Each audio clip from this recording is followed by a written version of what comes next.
আসসালামু আলাইকুম ওয়া রাহমাতুল্লাহি ওয়া বারাকাতুহু। ইন্নাল হামদালিল্লাহ আলহামদুলিল্লাহি ওয়াহদাহু ওয়াসসালাতু ওয়াসসালামু আলা মান লা নাবিয়্যা বা'দাহু।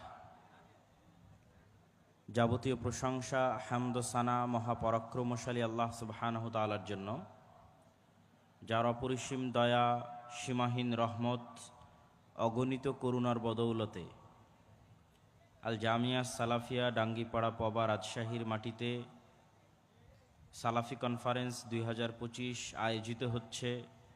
সকলেই বলি আলহামদুলিল্লাহ। দরুদ ও সালাম বর্ষিত হোক পৃথিবীর সর্বশেষ ও সর্বশ্রেষ্ঠ রাসূল আহমদ মোহাম্মদ মুস্তাফা সাল্লাল্লাহু আলাইহি ওয়াসাল্লামের প্রতি। বিষয় অনেক জটিল, এই জন্য বুঝাও অনেক কঠিন। সহজভাবে বুঝতে পারলে এবং বুঝাতে পারলে মানুষের জন্য সহজ। আগের বক্তারাও বিষয়ভিত্তিক আলোচনা করেছেন, তবে জটিল বিষয় হয় অনেকের মাথায় ঢুকতেছে না। তো একদম সহজ উদাহরণ দিয়ে বলি যাতে আপনাদের মাথায় ঢুকে। রাষ্ট্রের কেন দরকার? মুসলমানদের ইসলামী রাষ্ট্র কেন প্রয়োজন? খেলাফাহ কেন প্রয়োজন? মুসলমানদের স্বাধীনতা নিশ্চিত করার জন্য রাষ্ট্র এবং খেলাফার প্রয়োজন। একদম চাক্ষুষ উদাহরণ দিই আপনাকে। ডাক্তার জাকির নায়েক বাংলাদেশে আসবেন। বাংলাদেশ একটি স্বাধীন দেশ না গোলাম দেশ? ইসলামী রাষ্ট্র এবং খেলাফার কেন প্রয়োজন একদম চাক্ষুষ উদাহরণ নেন। হলি আর্টিজেনে হামলা হলো, বাংলাদেশে পিস টিভি বন্ধ হয়ে গেল। কাদের ইশারায় পিস টিভি বন্ধ হয়ে গেল? পার্শ্ববর্তী দেশের ইশারায় পিস টিভি বন্ধ হয়ে গেল। তাহলে বাংলাদেশ কি স্বাধীন? স্বাধীন নয়। জুলাই এবং আগস্ট পরবর্তী বিপ্লবের পর মানুষ মনে করলো যে হ্যাঁ, বাংলাদেশ এবার স্বাধীন হবে। কিন্তু ডাক্তার জাকির নায়েকের বিষয়ে ভারতের সরকারের স্টেটমেন্টের পর বাংলাদেশের সরকার যেভাবে ডাক্তার জাকির নায়েকের আশাকে ক্যান্সেল করলো, তা প্রমাণ করে এই দেশের কোনো মেরুদণ্ড নাই। তাহলে মুসলমানদের নিজেদের স্বাধীনতার জন্য তাদের রাষ্ট্র এবং খেলাফার দরকার আছে। আপনি স্বাধীনভাবে দাওয়াতি কাজ করবেন, স্বাধীনভাবে সালাত আদায় করবেন, স্বাধীনভাবে আপনার দিনের সকল বিষয় পালন করবেন। এটা কখনোই পূর্ণাঙ্গ রূপে, পরিপূর্ণ রূপে ইসলামী রাষ্ট্র ছাড়া পালন করা সম্ভব নয়। আর ইসলামও এমন একটি দিন, যে দিন শুধুমাত্র মানুষের ব্যক্তি জীবনের মধ্যে সীমাবদ্ধ নয়। স্বয়ং নবীদের মধ্যে তিনজন নবীকে আল্লাহ সুবহানাহু তাআলা, বা বলা যায় চারজন নবীকে আল্লাহ সুবহানাহু তাআলা রাষ্ট্র ক্ষমতা দিয়েছিলেন। দাউদ আলাইহিস সালাতু ওয়াস সালামকে রাষ্ট্র ক্ষমতা দিয়েছেন, সুলাইমান আলাইহিস সালাতু ওয়াস সালামকে রাষ্ট্র ক্ষমতা দিয়েছেন, ইউসুফ আলাইহিস সালাতু ওয়াস সালামকে রাষ্ট্র ক্ষমতা দিয়েছেন, মুহাম্মদ সাল্লাল্লাহু আলাইহি ওয়াসাল্লামকে রাষ্ট্র ক্ষমতা দিয়েছেন। আর যেহেতু আল্লাহ ইসলামকে পূর্ণ করেই ছাড়বেন, আল্লাহু মুতিম্মু নূরিহি ইউরিদুনা লিইউতফিউ নূরাল্লাহি বিআফওয়াহিহিম ওয়াল্লাহু মুতিম্মু নূরিহি ওয়ালাউ কারিহাল কাফিরুন। এই ইসলাম, এই দ্বীন হচ্ছে আল্লাহ সুবহানাহু তাআলার নূর। আল্লাহ সুবহানাহু তাআলা এটিকে পূর্ণতা দিবেন। তো পূর্ণতা দেওয়ার জন্য সার্বিকভাবে পূর্ণতা পেতে হবে। শুধু ব্যক্তিগত জীবনে সালাত দিয়ে, শুধু সামাজিক জীবনে যাকাত দিয়ে এই দিনের পূর্ণাঙ্গ পরিপূর্ণতা অর্জন সম্ভব নয়। এই দিনের পূর্ণাঙ্গ পরিপূর্ণতা অর্জন তখনই সম্ভব যখন মানব জীবনের প্রত্যেকটা সেক্টরে, মানব জীবনের প্রত্যেকটা বিভাগে ইসলাম পরিপূর্ণরূপে প্রতিষ্ঠিত হবে। তখনই ইসলাম দ্বীন হিসেবে একটা যে complete code of life, life style হিসেবে পৃথিবীর সর্বশ্রেষ্ঠ জীবন ব্যবস্থা, তা প্রমাণিত হবে। দেখেন মানুষের ন্যায় বিচার কত দরকার। মানুষের সত্যবাদিতা কত দরকার। আজকে গণতন্ত্র কিভাবে এসেছে, আজকে সমাজতন্ত্র কিভাবে এসেছে, সেকুলারিজম কিভাবে এসেছে, ধর্মনিরপেক্ষ মতবাদ, একটু যদি ব্যাকগ্রাউন্ডটা দেখেন, পিছনের ইতিহাস, তাহলে আপনার কাছে স্পষ্ট হবে যে আশাটা কতটা বাস্তব ছিল, কিন্তু ভুল রাস্তায় চলে গেছে। তো আশাটা বাস্তব কিভাবে ছিল দেখবেন, বই পুস্তকে লিখবে যে মধ্যযুগীয় অন্ধকার বা অন্ধকারাচ্ছন্ন মধ্যযুগ বা বর্বর মধ্যযুগ। তো মানুষ মনে করে যে বর্বর অন্ধকারাচ্ছন্ন মধ্যযুগ তার মানে হয়তো সবই অন্ধকারাচ্ছন্ন মধ্যযুগ। যেমন বিজ্ঞানীরা, সমাজ বিজ্ঞানের ইতিহাস লেখে যে একটা ছিল প্রস্তর যুগ, একটা ছিল অমুক যুগ তুমুক যুগ, বিবর্তনের মাধ্যমে অনেক পরে এসে মানুষ সভ্য হয়েছে। এগুলো সব ডাহা মিথ্যা কথা। একদম সৃষ্টি জগতের প্রথম দিন থেকে আদম আলাইহিস সালাতু ওয়াস সালাম সম্পূর্ণরূপে সবচেয়ে শিক্ষিত, সবচেয়ে জ্ঞানী, সবচেয়ে সভ্য মানুষ। কিন্তু এগুলো সব বানোয়াট ইতিহাস। তো ঠিক মধ্যযুগ বলে মনে হয় যে কি এক অন্ধকারাচ্ছন্ন পৃথিবীতে ছিল। এই মধ্যযুগের অন্ধকারটা মূলত ইউরোপের অন্ধকার। 1500 শতক থেকে নিয়ে 1800 শতক যদি আমরা কল্পনা করি, বা 1000 থেকে নিয়ে 1700 শতক যদি কল্পনা করি যে ইউরোপের মধ্যযুগ, তাহলে ইউরোপ ছিল অন্ধকারে। কিন্তু তখন মুসলমানদের অন্ধকার যুগ নয়। মুসলমানেরাই তো পৃথিবীতে শিক্ষা এবং সভ্যতা নিয়ে এসেছে। মুসলমানদের কোনো সমস্যা ছিল না, মুসলমানদের কোনো প্রবলেম ছিল না, সমস্যা ছিল ইউরোপের মানুষের। কিন্তু তারাও তো মানুষ, যেহেতু তারা সমস্যার মধ্যে পড়েছে, তারা তো সমাধান খুঁজবে। সুতরাং তাদের সমাধান খোঁজার চেষ্টা করাটা লজিক্যাল। তো ইউরোপের মানুষেরা কি সমস্যায় পড়েছে? ইউরোপে চার্চগুলো, খ্রিস্টানদের চার্চগুলো এতটাই পাওয়ারফুল ছিল, পাদ্রীভিত্তিক রাষ্ট্র ব্যবস্থা এতটাই জালেম ছিল, ধর্মকে কেন্দ্র করে মানুষকে এমনভাবে কুক্ষিগত করা হয়েছে, পাদ্রীদের কাছে মানুষের অধিকার, মানুষের জমি, মানুষের সম্মান এমনভাবে কুক্ষিগত রাখা হয়েছে যে ন্যূনতম জ্ঞানের চর্চার জন্য মানুষের ফাঁসি হয়েছে ইউরোপে। এই জন্য তারা বলে অন্ধকার যুগ। মুসলমানেরা তো জন্ম থেকে জ্ঞান চর্চা করে, ইউরোপেরাও জ্ঞান মুসলমানদের কাছে শিখেছে। যখন লন্ডনের রাজপথে মানুষ কোথায় পায়খানা করবে সেটার জন্য আলাদা জায়গা ছিল না, তখনও স্পেনের রাজধানী কর্ডোভার রাস্তায় লাইট জ্বলত, লাইব্রেরিতে মানুষ জ্ঞান অর্জন করত, বড় বড় বিশ্ববিদ্যালয় ছিল। জ্ঞান এবং সভ্যতার সূতিকাগার স্বর্ণযুগ মুসলমানদের, যেটা ইউরোপের মধ্যযুগ এবং অন্ধকার যুগ বলে সমাজবিজ্ঞানের বই লেখা হয়, ওটা মুসলমানদের স্বর্ণযুগ। কিন্তু যেহেতু এখন সারা বিশ্বে তারাই সবচেয়ে উন্নত, ফলত তাদের ইতিহাসই পড়া হয়। তো মানুষ মনে করে অন্ধকার মধ্যযুগে মনে হয় সারা পৃথিবী অন্ধকারে ছিল, অতএব তাদের যেটা সমস্যার সমাধান, এটা এখন সবার সমস্যার সমাধান। ভাই, মুসলমানদের তো সমস্যাই ছিল না। এখন পর্যন্ত তোমরা সমস্যার সমাধান করতে গিয়ে যত রাস্তা খুঁজেছো, একটা রাস্তাও তো সমাধান দিতে পারেনি। তখন তারা চার্চের এই জুলুম থেকে বাঁচতে, অত্যাচার থেকে বাঁচতে, ন্যায়ের উদ্দেশ্যে, মানুষের ন্যায়ের খুব দরকার। ন্যায় যেখানে থাকে না, মানুষ সেখানে বসবাস করতে পারে না। প্রচুর প্রয়োজন মানুষের ন্যায়ের। ন্যায়ের উদ্দেশ্যে ফরাসি বিপ্লব হয় 1700 খ্রিস্টাব্দের শেষের দিকে। ফরাসি বিপ্লবের মাধ্যমেই মূলত রাষ্ট্র থেকে ধর্ম আলাদা হয়ে যায় ইউরোপে। মুসলমান দেশগুলোর কথা বলতেছি না, কেননা তখনও মুসলমানদের খেলাফাত রানিং, উসমানীয় খেলাফাত, মুসলমানদের কোনোই সমস্যা ছিল না। তো ইউরোপেরা তাদের সমস্যা সমাধান করার জন্য, যেই রাষ্ট্র ধর্মের কাছে কুক্ষিগত হয়েছিল খ্রিস্টান পাদ্রীদের কাছে, তারা ফরাসি বিপ্লব করে রাষ্ট্রকে পাদ্রীদের চার্চ থেকে মুক্ত করলো এবং বলল আজ থেকে রাষ্ট্র চলবে ধর্ম আর রাষ্ট্র আলাদা।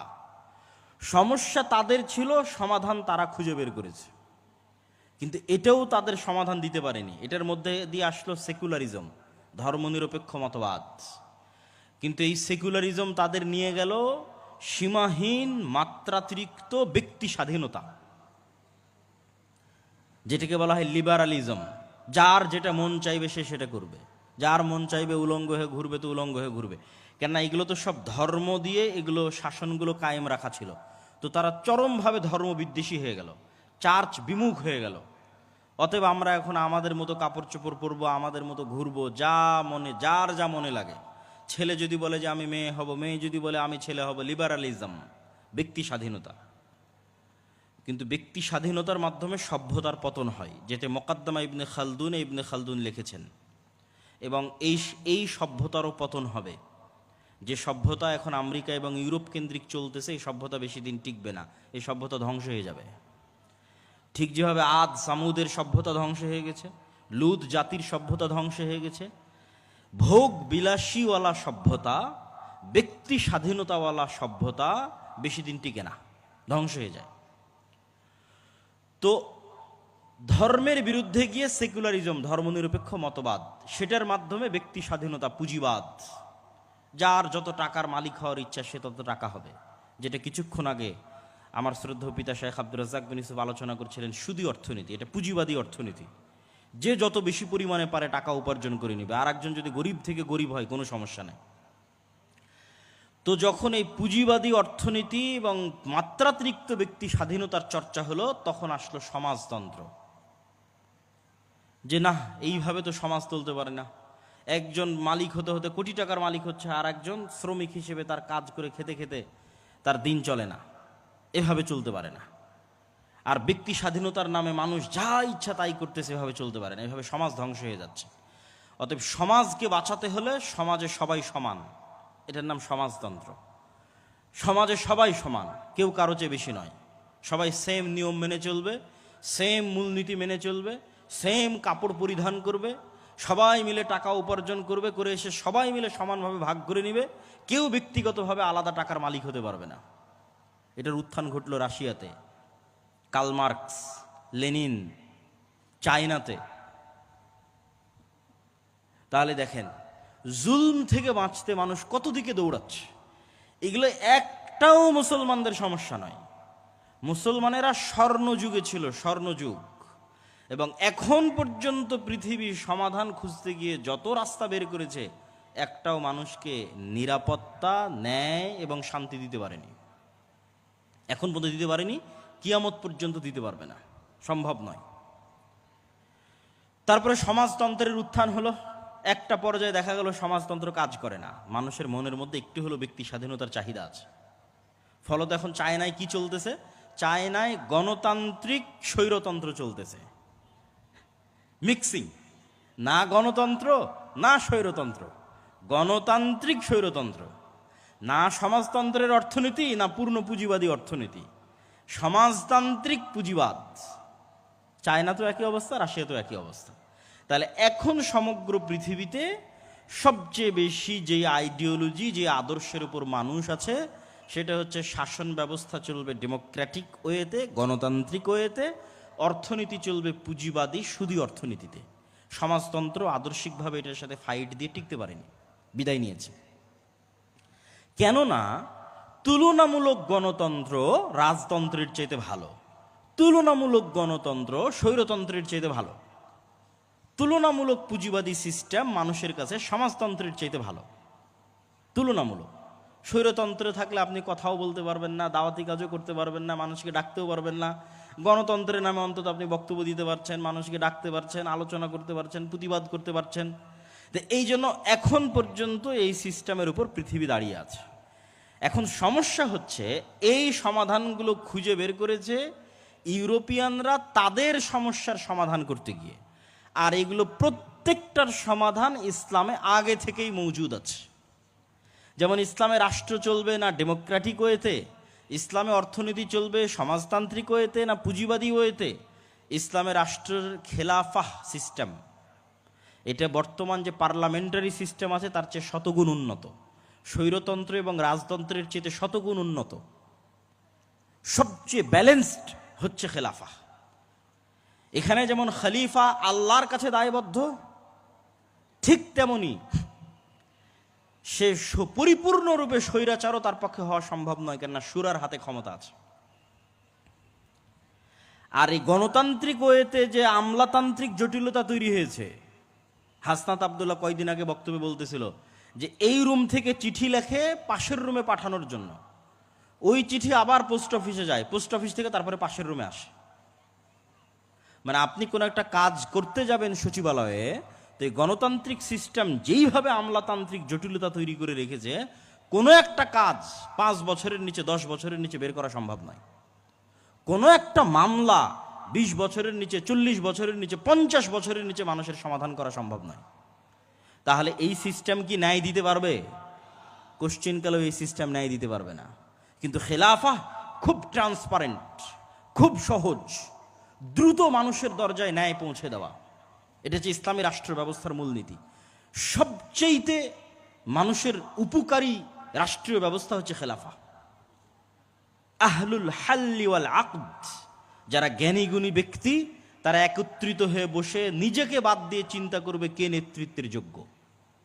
যেমন এখন যে সরকারেরা ক্ষমতায় আছে, এরা যে কোনো রাজনৈতিক সরকারের চাইতে ন্যূনতম হলো ভালো দেশ চালানোর চেষ্টা করবে, অথবা চেষ্টা করেছে। যা পরে যারা আসবে তারাও বুঝবে, আগে যারা চলে গেছে তারাও বুঝবে। কেন? এই কারণে যে এখানে নির্বাচনের পদ্ধতিটা ছিল খেলাফা পদ্ধতিতে। মানুষ নিজেকে বাদ দিয়ে চিন্তা করবে যে কে যোগ্য, তাকে দায়িত্ব দাও। আর যখনই আপনি চিন্তা করবেন যে না আমিই হব, আর একজন বলবে যে না আমিই হব, তখন যে বিভেদ, কাড়াকাড়ি, বিদ্বেষ, হিংসা এবং মারামারি তৈরি হবে, এটা কখনো নেতৃত্বের পদ্ধতি নয়। তো যাক, আমার বক্তব্যের ধারাবাহিকতায় একটু সামনের দিকে আগাই। তাহলে রাষ্ট্রের দরকার আছে, যেটা বক্তব্য দিয়ে শুরু করেছি। রাষ্ট্রের সমাধান মুসলমানদের কাছে আগে থেকেই আছে, যে রাষ্ট্র চলবে খেলাফা সিস্টেমে, আর অর্থনীতি চলবে ইসলামী অর্থনীতি, না পুঁজিবাদ না সমাজতন্ত্র। ব্যক্তি টাকা ইনকাম করবে, ব্যক্তি মালিক হবে, কিন্তু জাকাতও দিতে হবে, সমাজের গরিব শ্রেণীকে ওসরও দিতে হবে। ভারসাম্য সবচেয়ে সুন্দর, সবচেয়ে দামি, সবচেয়ে ব্যালেন্স সিস্টেম। এখন রাষ্ট্র কিভাবে তৈরি করবেন? আধুনিক বিজ্ঞান বলতেছে যে 4টে জিনিসের উপর রাষ্ট্র তৈরি হয়। জনগণ থাকতে হয়, নিজস্ব জমি ভূখণ্ড থাকতে হয়, সরকার থাকতে হয়, সার্বভৌমত্ব থাকতে হয়। আর মুকদ্দমা ইবনে খালদুন লিখতেছেন যে 4টা জিনিসের উপর ভিত্তি করে রাষ্ট্রটি টিকে থাকে। উনি বেশিরভাগ ইসলামিক হিস্ট্রিরই পর্যালোচনা করেছেন। সেই 4টে জিনিসের 1 নাম্বার বলেছেন আসাবিয়াহ, আইডিওলজি। নির্দিষ্ট আদর্শের উপর কট্টর হওয়া, নির্দিষ্ট আদর্শের উপর শক্ত হওয়া, এটা ছাড়া কোনোদিন রাষ্ট্র প্রতিষ্ঠা হয় না। যেমন যারা সমাজতান্ত্রিক রাষ্ট্র প্রতিষ্ঠা করেছে, ওরা সমাজতন্ত্রের আদর্শের উপর খুব কট্টর, খুব শক্ত ছিল। আজকে যারা গণতান্ত্রিক রাষ্ট্র প্রতিষ্ঠা করতেছে, তারা সবাই দেখবেন, সবার মুখে বলি যে গণতন্ত্রই মুক্তি, গণতন্ত্রই মুক্তি, সবাই বলবে, বাক্য বিনা বাক্য ব্যয় বলবে। তার মানে গণতন্ত্রের উপর কট্টর হওয়াই গণতান্ত্রিক রাষ্ট্র প্রতিষ্ঠার মূল শর্ত। সমাজতন্ত্রের উপর কট্টর হওয়াই সমাজতান্ত্রিক রাষ্ট্র প্রতিষ্ঠার মূল শর্ত। আজকে ইসরায়েলেরা রাষ্ট্র প্রতিষ্ঠা করেছে ইহুদিবাদের উপর কট্টর হওয়ার মাধ্যমে। আজকে হিন্দুরা রাষ্ট্র প্রতিষ্ঠা করেছে হিন্দুত্ববাদী আদর্শের উপর কট্টর হওয়ার মাধ্যমে। তো মুসলমানেরা একদিনে রাষ্ট্র তৈরি করতে পারবে, ইসলামী রাষ্ট্র। শুধু বলতে হবে যে হিন্দুরা যেমন সাহস করে বলতে পেরেছে যে না আমাদের হিন্দুত্ববাদকে আমরা রাষ্ট্রে প্রতিষ্ঠা করব, মুসলমানদেরকে সাহস করে বলতে হবে যে না আমরা কট্টরভাবে ইসলামে বিশ্বাসী এবং রাষ্ট্রে ইসলাম প্রতিষ্ঠা করব। যখন কট্টরভাবে বলতে পারবেন, সেই দিন রাষ্ট্র প্রতিষ্ঠা হয়ে গেছে। আসাবিয়াহ, খুব শক্ত হতে হবে নিজের দিনের উপর, নিজের ধর্মের উপর। এটাই স্বাধীনতা, এটাই ইসলামী রাষ্ট্র প্রতিষ্ঠার মূল শর্ত। এবং উখুওয়াত, ভ্রাতৃত্বও তৈরি হবে মানুষের ইসলামিক আইডিওলজির উপর ভিত্তি করে, কালিমাত লা ইলাহা ইল্লাল্লাহর উপর ভিত্তি করে। 2 নম্বরে উনি বলছেন রাষ্ট্র প্রতিষ্ঠার জন্য ন্যায় লাগবে। রাষ্ট্র টিকে থাকে ন্যায়ের উপর ভিত্তি করে। কেন? রাষ্ট্রের বিচারকরা, রাষ্ট্রের সরকারেরা মূলত আল্লাহ সুবহানাহু ওয়া তাআলা যে দায়িত্ব পালন করে থাকেন, সেই দায়িত্ব পালনের কাজ করে। আল্লাহ বিচার করবেন, তিনি সকল বিচারকের বিচারক, বিচার করা তার দায়িত্ব, পৃথিবী পরিচালনা করা তার দায়িত্ব। তাহলে সাময়িকভাবে যখন আপনি রাষ্ট্র ক্ষমতার মালিক, তখন আপনি কি কুলিল্লাহুম্মা মালিকাল মুলকি তুতিল মুলকা মান তাশা, আল্লাহর এই বিশাল রাজত্বের মধ্যে ন্যূনতম রাজত্বে সামান্য সময়ের জন্য আল্লাহ আপনাকে দিল। মানে যেটা আল্লাহ সুবহানাহু ওয়া তাআলার গুণ, যে উনি রাজাধিরাজ, মালিকাল মুলক তুতিল মুলকা মান তাশা, ওই গুণ থেকে ন্যূনতম একটা গুণের আল্লাহ সুবহানাহু ওয়া তাআলা সামান্য সময়ের জন্য পৃথিবীর একটা সামান্য অংশের সামান্য ক্ষমতা আল্লাহ সুবহানাহু ওয়া তাআলা আপনার হাতে দিল। তো এই জন্য এখানে ন্যায় লাগবে। ন্যায় ছাড়া আল্লাহ সুবহানাহু ওয়া তাআলার আদর্শের সাথে মিলবে না। এখানে আল্লাহ ন্যায় পরায়ণ। ন্যায় যেখানে নাই ওই রাষ্ট্র ব্যবস্থা ভেঙে পড়বে। গত 16 বছর যে রাষ্ট্র ব্যবস্থা চলেছে ভেঙে গেছে, টিকতে পারেনি। ন্যায় না থাকলে কোনো রাষ্ট্র ব্যবস্থা টিকবে না। আসাবিয়া লাগবে, নিজের দিনের উপর শক্ত হতে হবে। 2 নম্বর, ন্যায় প্রতিষ্ঠার প্র্যাকটিস শুরু করতে হবে। 3, মুকাদ্দাম ইবনে খালদুনে তিনি লিখেছেন যত রাষ্ট্র ধ্বংস হয়ে গেছে ভোগ বিলাসিতার কারণে, এবং 4 নম্বর দুর্নীতির কারণে ধ্বংস হয়ে গেছে। ইসলামী রাষ্ট্র মানে সবাই হিজাব করবে, সবাই পর্দা করবে, সবাই নামাজি হবে, এটা তো অবশ্যই আছে। কিন্তু সবাই ধরেন সালাত আদায় করলো, সবাই হিজাব করলো, পর্দা করলো, কিন্তু সবাই একজন আরেকজনের উপর জুলুম করতেছে, তাহলে এটা ইসলামী রাষ্ট্র নয়। সবাই উমরা করে এসে, হজ করে এসে, রাতে তাহাজ্জুদের সালাত আদায় করে এসে ঘুষ খাচ্ছে, সুদ খাচ্ছে, মানুষকে হত্যার আদেশ দিচ্ছে, এটা ইসলামী রাষ্ট্র নয়। ইসলামী রাষ্ট্র মানে যেখানে প্রত্যেকটা মানুষ তার ন্যায় বুঝে পাবে, 1 টাকাও দুর্নীতি হবে না, সেটা ইসলামী রাষ্ট্র। যে রাষ্ট্রের দুর্নীতি আছে ওই রাষ্ট্র টিকবে না, যে রাষ্ট্রে অন্যায় আছে ওই রাষ্ট্র টিকবে না, আর যে রাষ্ট্রের মানুষ ভোগ বিলাসী সে রাষ্ট্রও টিকবে না। আর সবাই চাইবে যে আমরা ভোগ বিলাসী থাকি। আমি সব শেষে বলবো যে আমরা কিভাবে ইসলামী রাষ্ট্র প্রতিষ্ঠা করতে পারি, সব শেষে গিয়ে আলোচনা করব। তো এখন সারমর্মে চলে আসি যে আমাদের কাছে সমাধান আছে, কিন্তু আমরা এই বিশাল গোলক ধাঁধায় পড়ে গেলাম কিভাবে? আমাদেরকে ইউরোপিয়ানরাই এই গোলক ধাঁধায় ফেলে দিয়েছে। ফেলে দেওয়ার সুযোগ কখন পেল? ফেলে দেওয়ার সুযোগ পেল যখন সমগ্র বিশ্বে ইউরোপীয় উপনিবেশ প্রতিষ্ঠিত হলো। 200 বছর যাবৎ প্রায় সমগ্র বিশ্বে ইউরোপ দখল করে নিয়েছিল। এই ইউরোপীয়, আজকে মুসলমানদের যত সমস্যা, সব সমস্যার গোড়া হচ্ছে ইউরোপীয় উপনিবেশ। আজকে বাংলাদেশ, পাকিস্তান, ভারত মানচিত্রের সীমানা কে এঁকে দিয়েছে? কাশ্মীর সমস্যা কে এঁকে দিয়েছে? রোহিঙ্গা সমস্যা কারা তৈরি করেছে? ইউরোপীয় উপনিবেশ। আজকে সুদান পরস্পরে মারামারি করতেছে, কে তৈরি করেছে? আফ্রিকার দেশগুলোকে পরস্পরের মধ্যে কারা ভাগ করে নিয়েছে? স্পেন ভাগ করে নিয়েছে, ফ্রান্স ভাগ করে নিয়েছে, ইতালি ভাগ করে নিয়েছে। আফ্রিকার মুসলিম দেশেরা তাদের স্বর্ণ নিজের ইচ্ছামতো বাইরে বিক্রি করতে পারবে না, নিজের কেন্দ্রীয় ব্যাংকে টাকা রাখতে পারবে না, ইচ্ছামতো বাইরের দেশ থেকে অস্ত্র কিনতে পারবে না, এগুলো বলে এখনও তাদেরকে গোলাম করে রেখেছে। অথচ পৃথিবীর সবচেয়ে বেশি খনিজ সম্পদ আফ্রিকায় আছে, অথচ পৃথিবীর সবচেয়ে গরিব আফ্রিকার মানুষ। এত বড় বৈপরীত্য জুলুম কারা টিকিয়ে রেখেছে? ইউরোপ টিকিয়ে রেখেছে, ফ্রান্স, ইতালি, স্পেন টিকিয়ে রেখেছে। আজকে ফিলিস্তিনের সমস্যা কারা তৈরি করেছে? একই ভাষায় সব আরবি ভাষায় কথা বলতেছে। সৌদি, কুয়েত, কাতার, বাহরাইন, ফিলিস্তিন, ইরাক, ইরান, সিরিয়া, লেবানন, মিশর, আলজেরিয়া সব আরবিতে কথা বলতেছে। অথচ এক দেশের সাথে আর এক দেশের শত্রুতা, মারামারি, গন্ডগোল। সুদানের মধ্যে মুসলমানেরা মারামারি করতেছে। তো এদের সব এক দেশ থেকে আর এক দেশের এই মানচিত্রগুলো কারা তৈরি করেছে? ইউরোপেরা তৈরি করেছে। ফিলিস্তিনের মানচিত্র কে তৈরি করেছে? ইসরায়েলের ওর মধ্যে মানচিত্র ইউরোপেরা তৈরি করেছে। মুসলমানদের যে কোনো সমস্যার গোড়ায় হাত দিবেন, দেখবেন ইউরোপীয় উপনিবেশ। ইউরোপীয় উপনিবেশের গোলামির চিহ্ন এখনো মুসলমানেরা বহন করে বেড়াচ্ছে। তো তখনই তারা আমাদের এই রাষ্ট্র কাঠামোটাকে এমন অবস্থায় দাঁড় করিয়ে গেছে যেন এখানে ইসলামী রাষ্ট্র কাঠামো আর প্রতিষ্ঠিত করা সম্ভব না হয়। তাহলে আমাদের বাংলাদেশ, আমাদের আজকের পাকিস্তান, এটা কোন কাঠামোর উপর দাঁড়িয়ে আছে? যতই 1947 বলেন যে স্বাধীনতা পেয়েছি, যতই বলেন 1971 স্বাধীনতা পেয়েছি, আপনি বাংলাদেশের পুলিশ আইন বের করেন, বাংলাদেশের ফাউন্ডেশনের অনুমোদন হবে সেটার আইন বের করেন, যে কোনো আইনে হাত দেন, সব ব্রিটিশ কাঠামোর উপর দাঁড়িয়ে আছে। কাঠামো ওঠেই, কাঠামো চেঞ্জ হয়নি।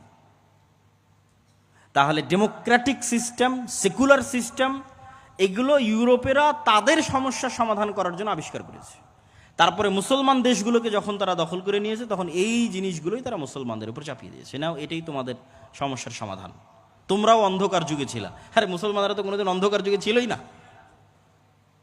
মুসলমানদের ইতিহাসে কখনো খেলাফতি নিজামে এত জুলম, এত অত্যাচার, এত হত্যা কখনোই হয়নি। গত 100 বছরে খেলাফতবিহীন অবস্থায় যত অত্যাচার, যত জুলুম, যত হত্যা হয়েছে। সম্মানিত উপস্থিতি, তাহলে আমাদের বুঝতে হবে যে ইসলামের রাজনীতি আছে, ইসলামের রাষ্ট্র ব্যবস্থা আছে, আবার গণতন্ত্রই যে একমাত্র মুক্তি, এটাও চরম ভুল। আবার আমি রাজনীতিও করব না, এটাও চরম ভুল। আপনাকে বুঝতে হবে যে ইসলামী রাজনীতি কোনটা, ইসলামী রাষ্ট্র ব্যবস্থা কোনটা, এবং কিভাবে প্রতিষ্ঠিত করা সম্ভব। এবার বাস্তব উদাহরণে আসি, একদম প্র্যাকটিক্যাল উদাহরণে আসি। এই যে জুলাই বিপ্লবের কথা বলা হয়, 2000 মানুষ জীবন দিল, এই 2000 লাশের বিনিময়ে এখন পর্যন্ত শিরকি জাতীয় সঙ্গীতের জায়গাতেই আছে। কি হয়েছে? কিছু হয়নি। 1972 সালে হুবহু ভারতের সংবিধানকে কপি করে যে সংবিধান তৈরি করা হয়েছে, ওই সংবিধানের জায়গাতেই আছে। আর কত উদাহরণ নেবেন? তাহলে কোনো চেঞ্জ নাই। তাহলে কেন এটা রাখা হলো?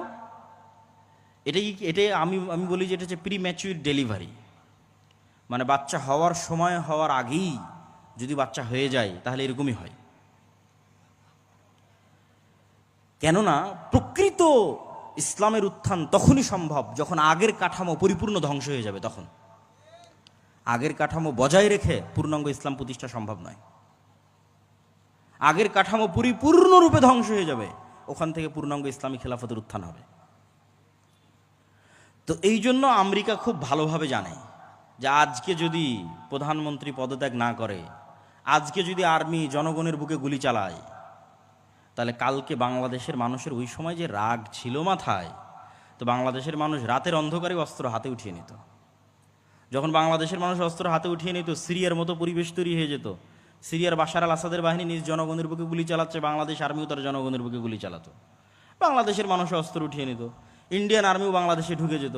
15-20 বছর যুদ্ধ চলতো, আগের কাঠামো পরিপূর্ণরূপে ধ্বংস হয়ে যেত।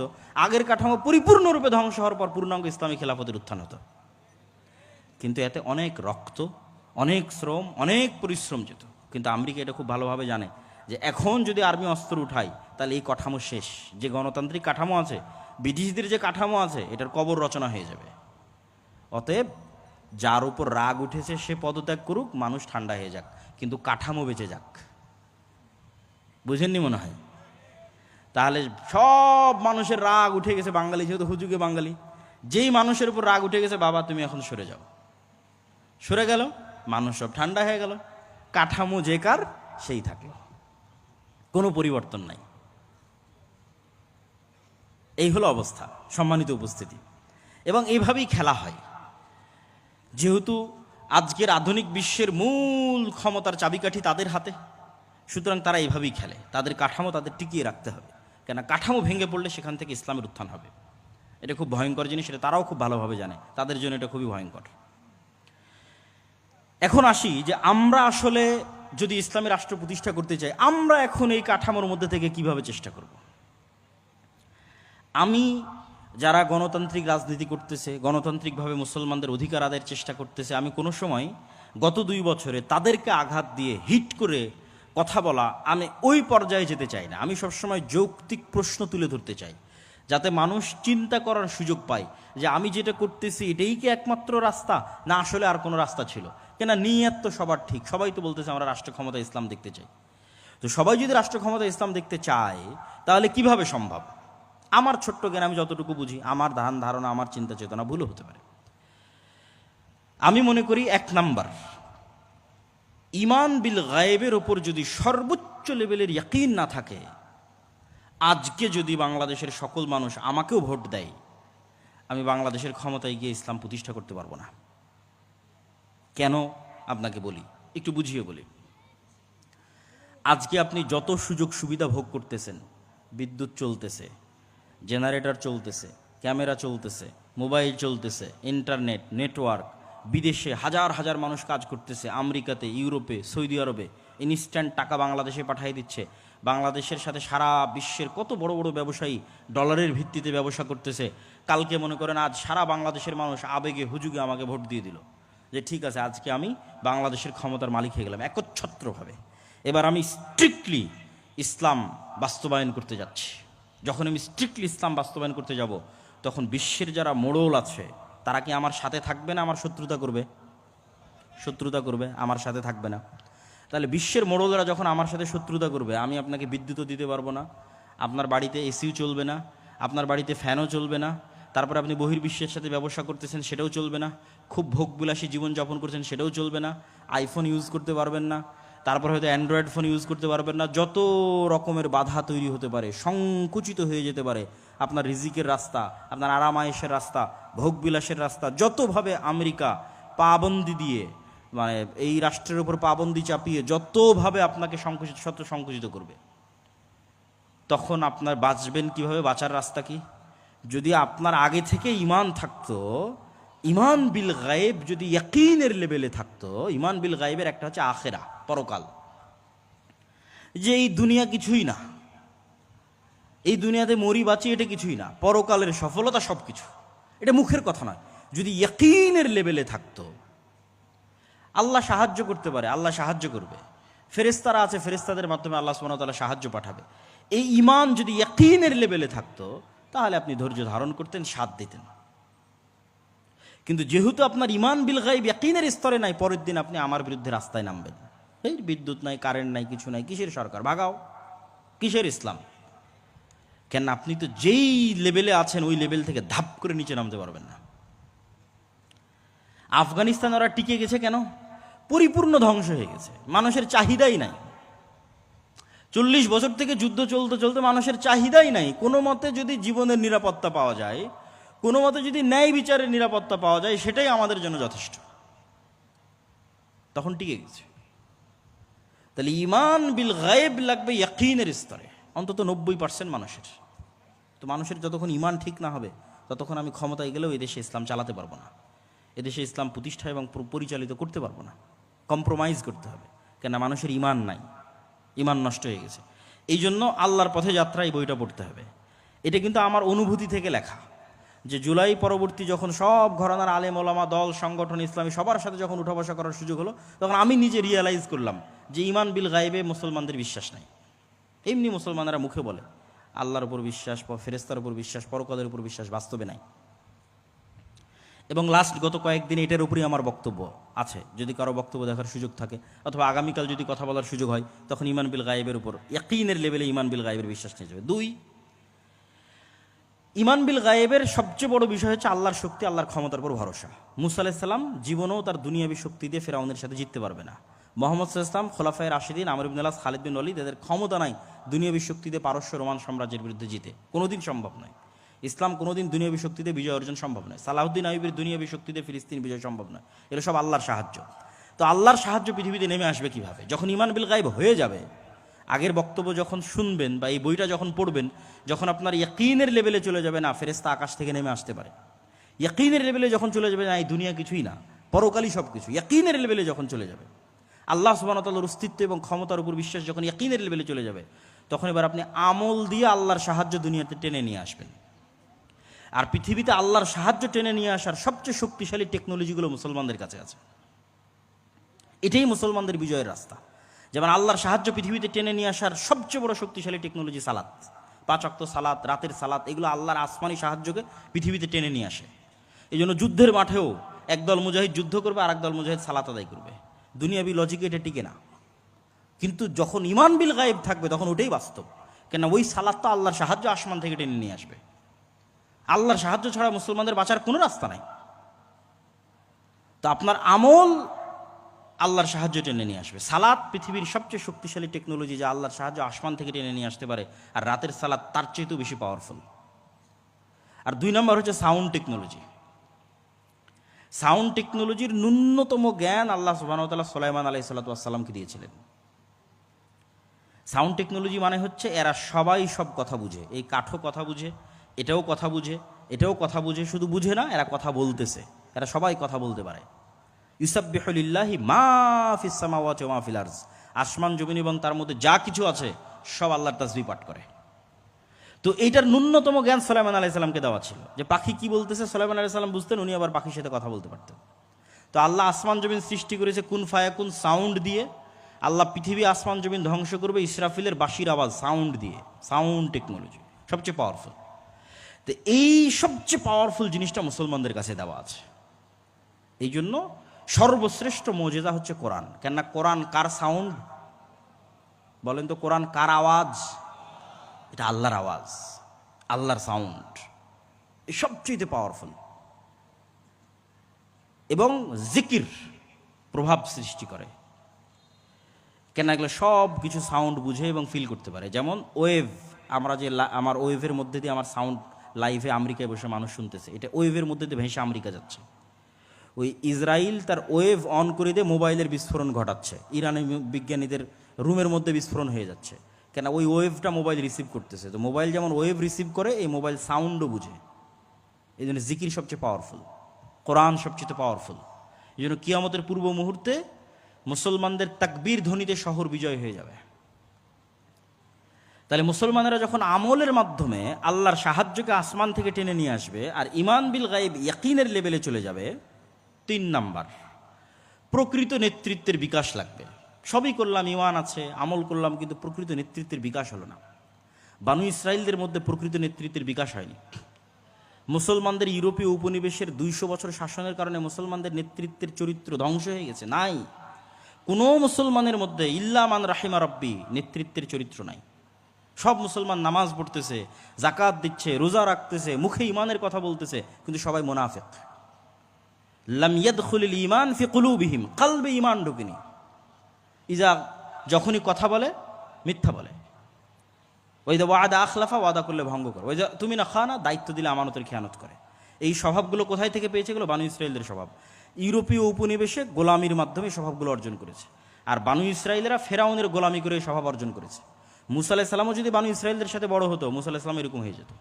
এই জন্য আল্লাহ মুসা আলাইহিস সালামকে ন্যায় পরায়ণতা, সত্যবাদিতা, আমানতদারিতার নেতৃত্বের মৌলিক গুণের উপর বড় করার জন্য ফেরাউনের বাড়িতে বড় করেছে। কেন? ফেরাউনের বাড়িতে রিজিকের সংকট ছিল না, মারামারি ছিল না, কাটাকাটি ছিল না, হিংসা ছিল না, বিদ্বেষ ছিল না। প্রিন্স যেভাবে বড় হয় সেভাবে বড় হবে। তাহলে জন্মগত স্বভাবের উপর বড় হবে, জন্মগত সত্যবাদিতা, ন্যায় পরায়ণতা, আমানতদারিতার উপর বড় হবে। আর গোলাম মারামারি করবে, কাটাকাটি করবে, হিংসা করবে, বিদ্বেষ করবে, সে তো নেতা হতে পারবে না। এই জন্য ইউরোপিয়ানরা ডেমোক্রেসিকে, গণতন্ত্রকে আরও জিইয়ে রেখেছে মুসলিম দেশগুলোতে, যারা মুসলমানদের মধ্যে যাতে কোনোদিন প্রকৃত নেতার আবির্ভাবই না হয়। কেননা যখনই গণতান্ত্রিক রাজনীতিতে অংশগ্রহণ করবেন, আরেকজনের বিরুদ্ধে বলবেন, মিথ্যা বলবেন, তারপরে হিংসা করবেন, বিদ্বেষ করবেন, তাহলে তো আপনি আল্লাহর দৃষ্টিতে প্রকৃত নেতা হতেই পারবেন না। ক্ষমতা তো আল্লাহ দিবে, তা আল্লাহর দৃষ্টিতে তো প্রকৃত নেতা হতে হবে, ক্ষমতা পাওয়ার যোগ্য হতে হবে। ঈমান বিল গায়ব আছে, ইয়াকিন আছে, আমাল আছে, কিন্তু প্রকৃত নেতৃত্বের বিকাশ হয়নি। প্রকৃত নেতৃত্বের বিকাশের জন্য সব নবী যেই গুণের উপর ছিলেন, সত্যবাদিতা, আমানতদারিতা, ন্যায় পরায়ণতা, সেই গুণের উপর আসা লাগবে আমাদেরকে। সত্যবাদিতা, ন্যায়পরায়ণতা, আমানতদারিতা, এইভাবে যখন কেউ এই গুণের উপর চলে আসবে, যেটা আল্লামা ইকবাল বলেছিলেন, সাবাক ফিরসে পার সাদাকাত কা, শুজাআত কা, আদালত কা, লিয়া জায়গা তুঝসে কাম, দুনিয়া কি ইমামত কা। উনি গোটা ইউরোপ, আমেরিকা সব সফর করে দেখেছেন যে মুসলমানদের কোনো সমস্যাই নাই। কেন? উনি সব আইডিওলজি বুঝেন। কিরে, এরা তো গণতন্ত্রের পিছিয়ে ছুটতেছে, এরা সমাজতন্ত্রের পিছিয়ে ছুটছে, এর চেয়ে ভালো সমাধান তো মুসলমানদের কাছে আছে, তাহলে এরা পারতেছে না কেন? এগুলো সব উনি বুঝতেন। সব বুঝে উনি সামারি বের করলেন, মুসলমানদের কাছে এত সুন্দর নামাজ আছে, এত সুন্দর সালাত আছে, জিকির আছে, সবই আছে মুসলমানদের কাছে, এত সুন্দর পরিবার ব্যবস্থা আছে, পৃথিবীতে কোথাও নাই, তাও মুসলমানেরা মাজলুম কেন? তো সামারি বের হলো, মুসলমানদের নেতৃত্বের যোগ্যতা তৈরি হওয়ার সব রাস্তা ইউরোপিয়ানরা বন্ধ করে রেখে দিয়েছে। এরা পরস্পর মারামারি করবে, কাটাকাটি করবে, হিংসা বিদ্বেষ করবে, দুর্নীতি করবে, এই স্বভাবের উপর এদেরকে বড় কর। আফ্রিকায় সব বড় বড় মুসলিম দেশের রাষ্ট্রনেতারা টাকার কাছে বিক্রি হয়ে যায়। বাংলাদেশের নেতারাও দেখবেন যে টাকার কাছে, ক্ষমতার কাছে বিক্রি হয়ে যায়। পাকিস্তানের নেতারা বিক্রি হয়ে যায়। কেন? কারো সত্যবাদিতা, ন্যায় পরায়ণতা, আমানতদারিতা নাই। তুমি বলেছো মুসলমানেরা তোমাদের কাছে সব আছে, তোমরা সত্য বলা শিখো, ন্যায় পরায়ণ হওয়া শিখো, আমানতদার হওয়া শিখো, আল্লাহ তোমাদেরকে পুনরায় পৃথিবীর নেতৃত্ব দিয়ে দেবে। বলেন ইনশাআল্লাহ। তাহলে ঈমান বিল গায়েব লাগবে, আল্লাহর সাহায্য আকাশ থেকে টেনে নিয়ে আসতে পারতে হবে, ঠিক আছে? আর আগের যে কাঠামো আছে, ওই কাঠামো পরিপূর্ণরূপে ধ্বংস হতে হবে, আর তার উপর প্রকৃত নেতৃত্বের আবির্ভাব হতে হবে, প্রকৃত নেতার আবির্ভাব হতে হবে। সম্মানিত উপস্থিতি, পরকালমুখী চিন্তা ছাড়া আপনি ধৈর্য ধারণ করতে পারবেন না, সবর করতে পারবেন না, আর সবর আর ধৈর্য ছাড়া রাষ্ট্র প্রতিষ্ঠা করতে পারবেন না। আল্লাহ সুবহানাহু ওয়া তাআলা আসহাবুল উখদুদের বর্ণনা দিয়েছেন। বক্তব্যের শেষে কয়েকটা কোরআনের আয়াত বলে বক্তব্যের শেষের দিকে চলে যাব। আল্লাহ সুবহানাহু ওয়া তাআলা আসহাবুল উখদুদের বর্ণনা দিয়ে বলছেন, ওয়ামা নাকামু মিনহুম ইল্লা আন ইউমিনু বিল্লাহিল আজিজিল হামিদ। গর্ত খোঁড়া হয়েছে, আগুন জ্বালানো হয়েছে, মানুষ গর্তে ঝাঁপিয়ে পড়তেছে। তো আল্লাহ বলতেছে, এই মানুষগুলো গর্তে ঝাঁপিয়ে পড়তেছে বা এই মানুষগুলোকে আগুনে ফেলে দেওয়া হয়েছে কোনো কারণে নয়, শুধু একটাই কারণে, যারা আজিজুন হামিদ, মহাপরাক্রমশালী, আল্লাহর উপর বিশ্বাস রাখতো, শুধু এই কারণে আগুনে ফেলা হচ্ছে। আম হাসিবতুম আন তাদখুলুল জান্নাহ ওয়ালাম্মা ইয়াতিকুম মাসালুল লাযিনা খালাউ মিন ক্বাবলিকুম। তোমরা কি মনে করো জান্নাত এত সহজ, ইসলামী রাষ্ট্র প্রতিষ্ঠা হয়ে যাবে এত সহজ? অথচ অতীতের মানুষেরা যেরকম মাজলুম হয়েছে, তোমরা এরকম মাজলুম হবে না। তো এরকম মাজলুম হওয়ার জন্য যখন মানসিক প্রস্তুতি তৈরি হয়ে যাবে, তখন সেখান থেকে রাষ্ট্রের উত্থান হয়। এটাও ইবনে খালদুন লিখেছেন।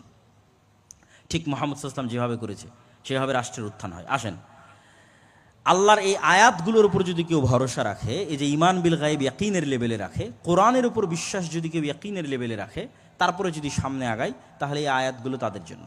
ওয়ালাউ আন্নাহুম আকামুত তাওরাত ওয়াল ইনজিল ওয়া মা উনজিলা ইলাইহিম মির রাব্বিহিম, মানুষেরা যদি তাওরাতের কিছু অংশ, ইনজিলের কিছু অংশ, আপনার প্রতি যেটা অবতীর্ণ হয়েছে কোরআন, এই কোরআন যদি মানুষ পৃথিবীতে প্রতিষ্ঠিত করে ফেলতে পারত, তাহলে কি হতো? লা উকিলু লা আকালু মিন ফাওকিহিম ওয়া মিন তাহতি আরজুলিহিম, তাহলে তারা আসমান থেকে ওদের রিজিকের ব্যবস্থা করা হতো, মাটির নিচ থেকে ওদের রিজিকের ব্যবস্থা করা হতো। বলেন আল্লাহু আকবার। এটা আল্লাহর ওয়াদা। তা আমাদের তো ঈমান বিল গায়ব নাই, আল্লাহর শক্তি এবং ক্ষমতার উপর বিশ্বাস নাই, আল্লাহ ফেরেশতাদের সাহায্য করতে পারে সেটার উপর বিশ্বাস নাই। ফলত আমি তো এই রিস্কগুলো নিব না, আমি সবসময় কম্প্রোমাইজ করতে চাইব।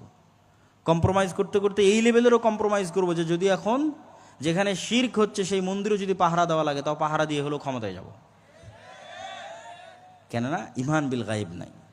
সম্মানিত উপস্থিতি, আল্লাহ সুবহানাহু ওয়া তাআলা বলছেন, ওয়ালাউ আন্না আহলাল কুরা আমানু ওয়াত্তাকাউ লাফাতাহনা আলাইহিম বারাকাতিম মিনাস সামাই ওয়াল আরজ, যদি কোনো একটা এলাকার মানুষ ঈমান আনে, আল্লাহকে ভয় করে, তাহলে আসমান এবং জমিনের সকল বরকতের দরজা ওদের জন্য উন্মুক্ত করে দেওয়া হবে। বলেন আল্লাহু আকবার।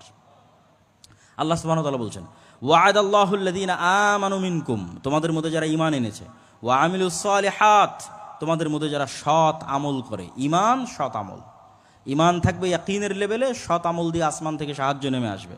লা ইস্তাখলিফান্নাহুম ফিল আরজি কামা ইস্তাখলাফাল্লাযীনা মিন ক্বাবলিহিম, তাহলে তোমাদের অতীতে যারা চলে গেছে তাদেরকে যেমন আল্লাহ বিজয় দিয়েছে, রাষ্ট্র ক্ষমতা দিয়েছে, দাউদ, সুলাইমান, ইউসুফ, মুহাম্মদ সাল্লাল্লাহু আলাইহি ওয়াসাল্লাম, পরবর্তীতে খোলাফায়ে রাশিদিন, তাহলে আল্লাহ তোমাদেরকে ওইভাবে পুনরায় তোমাদেরকে আল্লাহ সুবহানাহু ওয়া তাআলা পৃথিবীতে প্রতিষ্ঠিত করবে, যাতে তোমরা কি করতে পারো? বিনা ভয়ে আল্লাহর ইবাদত করতে পারো এবং পৃথিবীতে কোনো শিরক না থাকে, সেটি যেন তোমরা নিশ্চিত করতে পারো। সম্মানিত উপস্থিতি, এই আয়াতগুলোকে সামনে রেখে আমরা এতটুকুই আজকের আলোচনার সর্বশেষে এসে এতটুকুই বলতে চাই যে ইসলামী রাষ্ট্র মুসলমানদের লাগবেই, খুবই জরুরি। কিন্তু এই ইসলামী রাষ্ট্র কিভাবে প্রতিষ্ঠিত হবে সেটাও আমাদের শিখতে হবে, এবং আমাদের দুর্বলতা, আমাদের কাজের জায়গা কোথায় সেটাও আমাদের বের করতে হবে। তা আপনি বলবেন যে এগুলো সব উদ্ভট কথা, এগুলো দিয়ে কি আসলে বাস্তব কাজ কি করতে হবে? বাস্তব যদি কিছুই কাজ করার খুঁজে না পান, তাহলে অন্তত ইহুদিদের থেকে কিছু শিখার আছে। ইহুদিরা পৃথিবীর জনসংখ্যায় সবচেয়ে কম, অথচ পৃথিবীর সবচেয়ে বড় দেশের কন্ট্রোল তাদের হাতে। এই কাজগুলো অন্তত যে কেউ করতে পারবে। সেই কাজগুলো হচ্ছে শক্তিশালী প্রতিষ্ঠান তৈরি করা, শক্তিশালী মিডিয়া, শক্তিশালী অর্থনৈতিক প্রতিষ্ঠান। সারা বাংলাদেশের সব মসজিদ মাদ্রাসা মিলেও এক ব্রাকের সমান হতে পারবে না। ব্রাক অর্থনৈতিকভাবে যতটা শক্তিশালী, সারা বাংলাদেশের সব মসজিদ মাদ্রাসা মিলে অতটা শক্তিশালী হতে পারবে না। সারা বাংলাদেশের সব ইসলামিক ফাউন্ডেশন, ইসলামিক এনজিও মিলে তার সমান হতে পারবে না। কিন্তু ওই লেভেলের চিন্তা তো আমাদের মাথায় কাজ করে না। আমাদের মাথায় কাজ করে, হ্যাঁ সবাই আজকে একবারে রাজপথে নেমে একদিনেই সব কায়েম হয়ে যাবে। একবারে রাজপথে তো সব মুসলমানেরাই নেমেছিল, সব তো নামাজি রোজাদার ছেলেপেলেরাই তো সব শহীদ হয়েছিল, তো ক্ষমতা তো সব এনজিওর হাতে চলে গেল। তাহলে আগে থেকে যদি ওই জায়গায় আপনার গ্রিফট না থাকে, কন্ট্রোল না থাকে, আপনি লক্ষ লক্ষ মানুষ রাস্তায় নামলেও দেখবেন যে দিন শেষে ক্ষমতা তাদের হাতে। এই জন্য এই জায়গাগুলোতে তো অন্তত ফাইট দেওয়ার সুযোগ আছে, সচিবালয়ে কাজ করার সুযোগ আছে, মিডিয়াতে কাজ করার সুযোগ আছে। বাংলাদেশের মিডিয়া কাদের কন্ট্রোলে? দেখেন, খুঁজে দেখেন কাদের কন্ট্রোলে। তো এই জন্য আমি বলি যে শক্তিশালী শিক্ষা প্রতিষ্ঠান লাগবে, শক্তিশালী মিডিয়া লাগবে, শক্তিশালী অর্থনৈতিক প্রতিষ্ঠান লাগবে, আমর বিল মারুফ আর নাহি আনিল মুনকারের পরিশ্রম লাগবে, ন্যায় প্রতিষ্ঠার আন্দোলন লাগবে। আর আগে যেগুলো বলেছি সেগুলো তো পূর্ব শর্ত, ওগুলো ছাড়া এগুলো করলেও কোনো লাভ নাই। মানে ইসলাম যদি রাষ্ট্র ক্ষমতায় আনতে চাওয়া হয়, ওগুলো তো আগে লাগবেই, তার পাশাপাশি এই জিনিসগুলোর চর্চা করতে হবে। এগুলো তো মুসলমানরা করতে পারে। সব যত মুসলমানদের সংগঠন আছে, দল আছে, রাজনৈতিক অরাজনৈতিক, সবাই মিলেও তো চিন্তা করতে পারে যে না আমরা এটার পিছনে ইনভেস্ট করি। কিন্তু দেখবেন যে না, সবার ইনভেস্টের চিন্তা চেতনা আমাকে এখনই ইমিডিয়েট এখনই ক্ষমতায় যেতে হবে।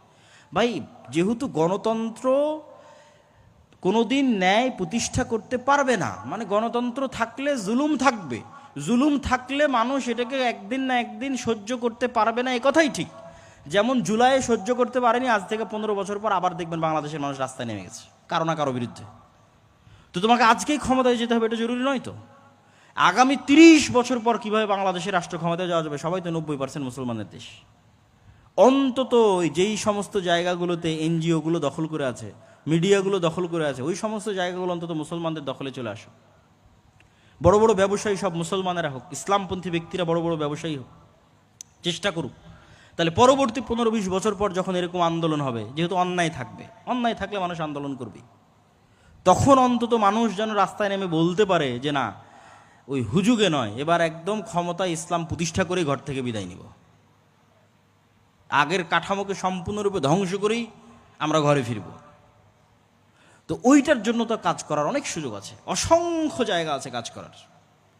বাংলাদেশের ইসলামী দল, ইসলামী রাজনৈতিক অরাজনৈতিক সংগঠন কেউ জানেই না যে সরকার প্রাথমিক বিদ্যালয়ে গানের শিক্ষক নিয়োগ দিয়ে দিয়েছে। তাহলে প্রাথমিক বিদ্যালয়ে গানের শিক্ষক কে নিয়োগ দিল? ও 50 বছর থেকে কাজ করতেছে প্রাথমিক বিদ্যালয়ে গানের শিক্ষক নিয়োগ দেওয়ার জন্য। আর ওই জায়গায় আমার কোনো সোর্সই নাই, কোনো নিউজই নাই। কেউ যদি একটু ইসলামপন্থী থাকে তাহলে সে যেন উঁচু পদে না যেতে পারে, ঠিক আছে? সচিবালয়ে বিভিন্ন জায়গায় বদলি উমুক টুমুকের শিকার করে ওকে যেন ডিমোশন করা হয়। এগুলো কারা করে? ঘরে বসে থেকে একদল মানুষ করে, যাদের হাতে মিডিয়া আছে, যাদের হাতে এনজিও আছে। ওই জায়গাগুলোতে অনেক কাজ করার সুযোগ আছে, সম্মানিত উপস্থিতি।